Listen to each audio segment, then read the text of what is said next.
नमस्कार दोस्तों, PDA India YouTube मंच पर आपका हार्दिक स्वागत है। मैं कुमार विवेक।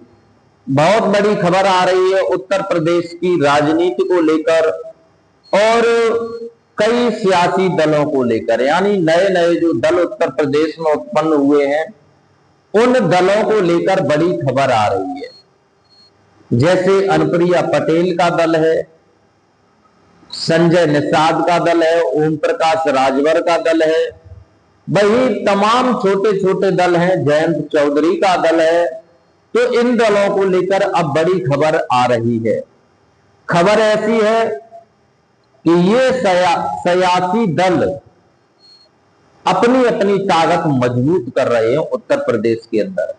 यानी उत्तर प्रदेश में जो 2027 के लोकसभा चुनाव के बाद विधानसभा के चुनाव होने जा रहे हैं, उन चुनावों को लेकर ये तमाम पार्टियां अपनी अपनी तैयारी में लगी हुई हैं और सभी पार्टियां उत्तर प्रदेश के 2027 के विधानसभा चुनावों में जाना चाहती हैं।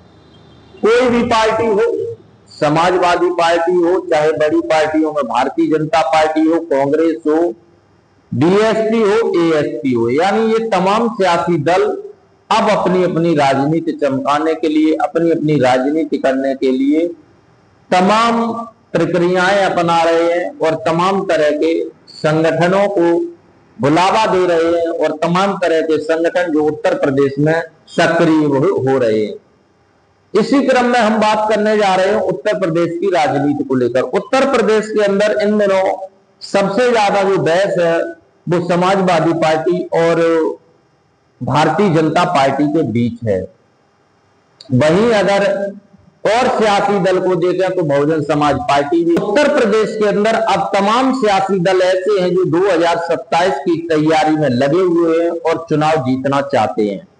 इन्हीं दलों में एक दल है स्वामी प्रसाद मौर्य का दल। यानी स्वामी प्रसाद मौर्य जो कुछ दिन पहले भारतीय जनता पार्टी में थे, फिर सपा में आए, उससे पहले बसपा में थे। यानी तमाम पार्टियों के सफर करने के बाद कि स्वामी प्रसाद मौर्य ने अब अपनी एक नई पार्टी बनाई है और नई पार्टी के जो नेता और कार्यकर्ता हैं वो अब नया मोर्चा बनाने जा रहे हैं। यानी उत्तर प्रदेश के अंदर स्वामी प्रसाद मौर्य अब नया और तीसरा मोर्चा बनाने जा रहे हैं। विधानसभा चुनाव से पहले कैबिनेट मंत्री और पूर्व में बहुजन समाज पार्टी, भाजपा और तमाम समाजवादी पार्टी, यानी इन पार्टियों में जो है ये रहे हैं। अब इन्होंने अपनी एक पार्टी बना ली है, लोक मोर्चा। स्वामी प्रसाद मौर्य को कुछ लोग अवसरवादी नेता भी कहते हैं, लेकिन ऐसा हम नहीं कह रहे। जनता है, जनता कुछ भी कह सकती है। कुछ लोग स्वामी प्रसाद मौर्य को अवसरवादी नेता भी कहते हैं। ये कहते हैं कि स्वामी प्रसाद मौर्य वहीं जाते हैं जिसकी सरकार बनती है। स्वामी प्रसाद मौर्य ने कई पार्टियों में भी अपनी एंट्री मारी है, लेकिन अब खबर आ रही है कि उत्तर प्रदेश की राजनीति को लेकर स्वामी प्रसाद मौर्य एक नया संगठन बनाने जा रहे हैं। यानी इन्होंने अपनी एक पार्टी भी बनाई है और अब एक नया तीसरा मोर्चा, जिस तरीके से एनडीए यानी भारतीय जनता पार्टी का गठबंधन है, वही इंडिया गठबंधन है जो कांग्रेस और समाजवादी पार्टी का गठबंधन है, इसी तरीके से ये तीसरा मोर्चा यानी तीसरी शक्ति बनाने जा रहे हैं उत्तर प्रदेश के अंदर स्वामी प्रसाद मौर्य। तो स्वामी प्रसाद मौर्य अब अपनी तैयारियों में लग चुके हैं और 2027 में होने वाले चुनावों के लिए अपनी तैयारियां तेज कर चुके हैं। स्वामी प्रसाद मौर्य अब एक नया संगठन बनाने जा रहे हैं जिसकी कमान स्वामी प्रसाद मौर्य खुद संभालेंगे। स्वामी प्रसाद लोक मोर्चा नाम से एक नया गठबंधन बनाने जा रहे हैं जिसमें 9 दलों को शामिल करने जा रहे हैं। यानी 9 पार्टियां इस मोर्चा में शामिल होंगी और आने वाले 2027 के चुनावों में ये 9 पार्टियों के साथ गठबंधन करके स्वामी प्रसाद मौर्य चुनाव लड़ने जा रहे हैं। इन 9 पार्टियों में अपनी जनता पार्टी जिसके राष्ट्रीय अध्यक्ष स्वामी प्रसाद मौर्य हैं, राष्ट्रीय समानता पार्टी जिसके राष्ट्रीय अध्यक्ष मोतीलाल शास्त्री हैं, वही सम्यक पार्टी जिसके राष्ट्रीय अध्यक्ष राजामणि सुबैया राय हैं, संस्थापक तेजेंद्र प्रसाद पूर्व IAS हैं। जन सेवा दल जिसके राष्ट्रीय अध्यक्ष विनेश ठाकुर हैं। पॉलिटिकल जस्टिस पार्टी जिसके राष्ट्रीय अध्यक्ष राजेश सिद्धार्थ हैं।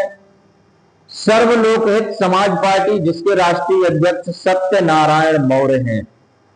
वही स्वतंत्र जनता दल राज पार्टी जिसके राष्ट्रीय अध्यक्ष घनश्याम पुरी हैं। सबका दल यू जिसके राष्ट्रीय अध्यक्ष प्रमोद लोधी हैं। लोकतंत्र सुरक्षा पार्टी जिसके राष्ट्रीय अध्यक्ष राजकुमार सैनी हैं।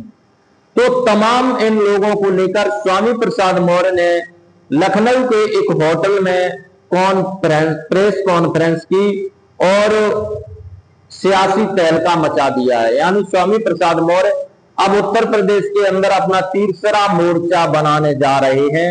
उन्होंने ये घोषणा कर दी है कि ये 9।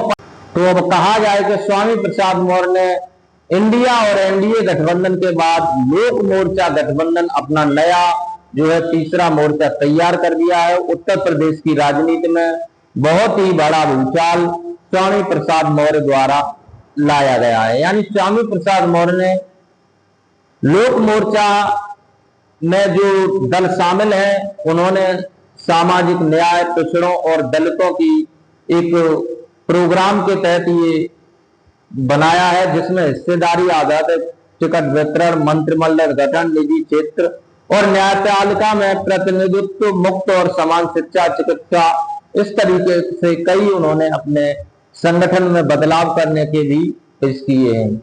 जबकि उन्होंने कहा है कि सरकार बनेगी तो मंत्रिमंडल में बराबर हिस्सेदारी दी जाएगी और जो भी काम होंगे वो सामाजिक न्याय के हिसाब से होंगे।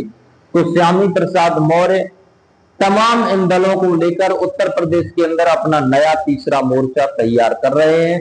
इस नए तीसरे मोर्चे में स्वामी प्रसाद मौर्य के अलावा कई छोटे छोटे दलों को स्वामी प्रसाद मौर्य ने इकट्ठा किया है। इस मोर्चे को लेकर आपकी क्या राय है, कमेंट में जरूर बताएं। चैनल पर नए हैं तो चैनल को सब्सक्राइब कर लें। वीडियो अच्छी लगी तो वीडियो को एक लाइक जरूर करें। धन्यवाद।